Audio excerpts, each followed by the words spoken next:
ছোট্ট গ্রাম চাঁদপুর।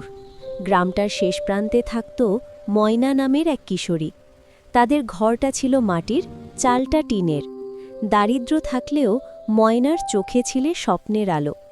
প্রতিদিন সন্ধ্যায় পড়াশোনা শেষ করে সে বসত আম গাছের নিচে। বিদ্যুৎ না থাকায় তার একমাত্র সঙ্গী ছিল জোনাকিরা। জোনাকির মিটমিটে আলোয় সে বই খুলে বসত। একদিন স্কুলের মাস্টারমশাই বললেন, আগামী মাসে বৃত্তি পরীক্ষা, ভালো করলে শহরে পড়ার সুযোগ পাবে। ময়নার বুকটা কেঁপে উঠল, কিন্তু মনে প্রশ্ন, আলো ছাড়া পড়বে কিভাবে? সেই রাতেই সে জোনাকিদের দিকে তাকিয়ে বলল, তোমরাই আমার আলো। রোজ রাতে সে জোনাকির আলোয় পড়তে লাগল। চোখ ব্যথা করত, তবু সে থামেনি। পরীক্ষার দিন এলো। ময়না সব প্রশ্নের উত্তর লিখল আত্মবিশ্বাস নিয়ে। 1 মাস পর ফল বেরোল। ময়না বৃত্তিতে প্রথম।